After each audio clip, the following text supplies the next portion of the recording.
Hey guys, my name is Modi and you are welcome back to Modi Speaks. There's an old saying in politics that goes, follow the money. And right now, the money trail in Minnesota raises serious questions. Questions the media seems unwilling to ask. Massive fraud cases, billions in taxpayer dollars stolen by none other than Somali immigrants living in Minnesota. About 59 of these criminal Somalis have been charged and convicted, but a lot of them are still on the loose. Federal prosecutions are still unfolding, and we are hoping to see more convictions. At the same time, a sitting member of Congress, Representative Ilhan Omar, has been repeatedly linked to some of the culprits who have been charged for this fraud.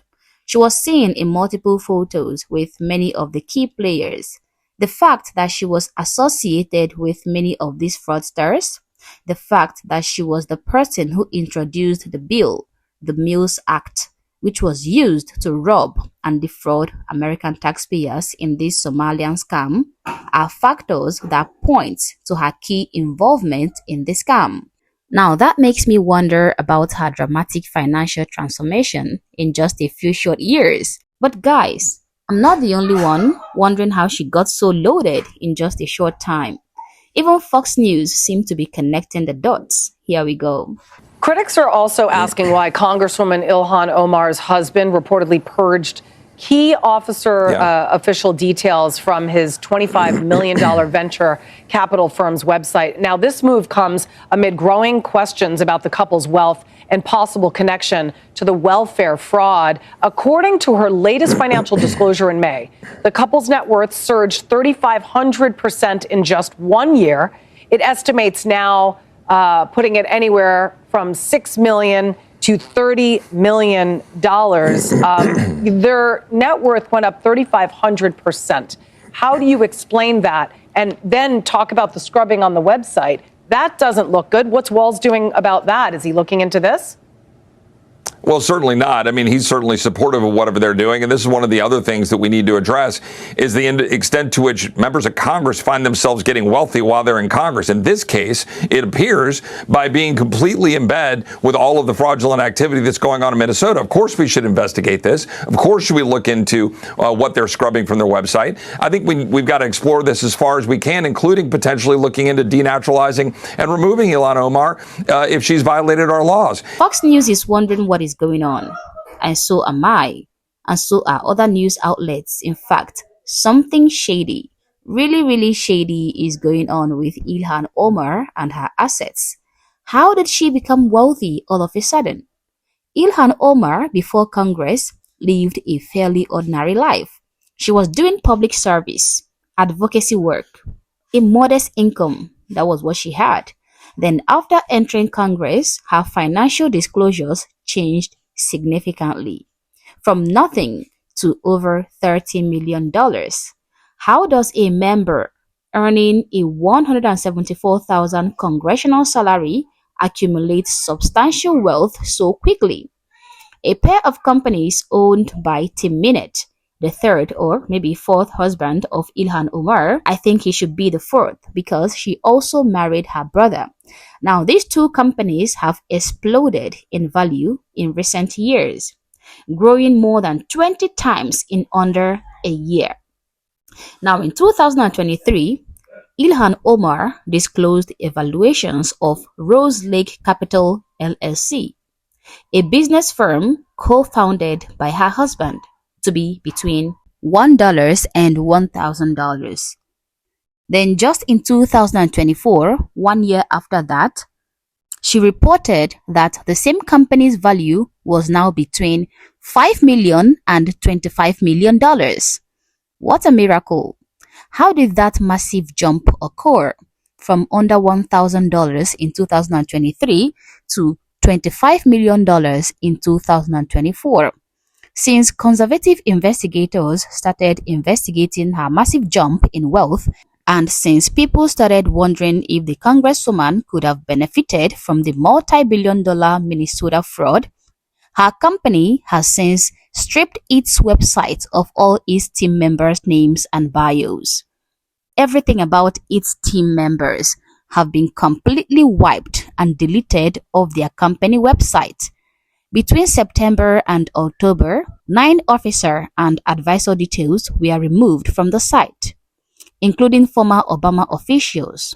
According to the New York Post, these names include former Obama ambassador to Bahrain, Adam Ereli, former Obama ambassador to China, Max Bacchus, DNC Finance Chair Associate, Alex Hoffman, former DNC Treasurer, William DeRoe, and former ex-CEO of Amalgamated Bank, Keith Mestrich. But why this scramble to clean things up? Could it be that they are covering their tracks? However, though, Ilhan Omar's office did not respond to a request for comment about the company's growth or why it removed the names of its employees.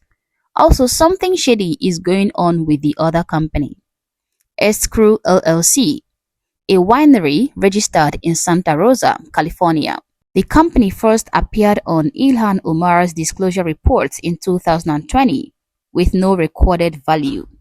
Then in 2023, it reported a value between $15,000 to $50,000.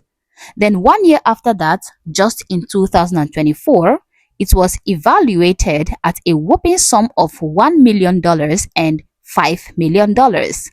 Another miracle. Despite its increased evaluation, the company's portal for purchasing wine doesn't appear to work.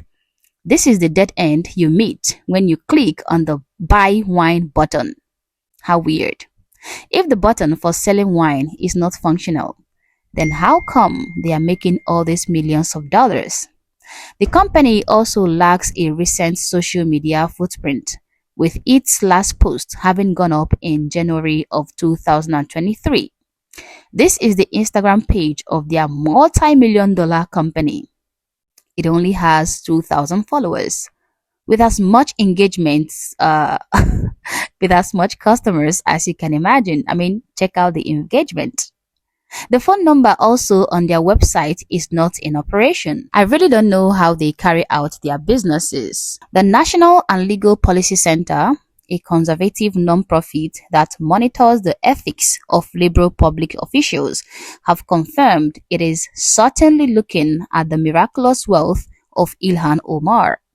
Peter Flaherty, chairman of the organization, confirmed to the New York Post that the center is investigating Omar's assets. Currently, Rose Lake, one of the companies she co-owns with her current husband, has had its LinkedIn page removed amid reports of Omar's wealth gains. Something is definitely not adding up, and I'm totally in support of this investigation being carried out on her wealth gains. When billions of dollars are misused and politicians simultaneously experience personal financial windfalls, any serious republic demands investigation. Some people are claiming that this investigation being carried out is racist and Islamophobic towards Ilhan Omar. But that is very funny, and that couldn't be farther from the truth.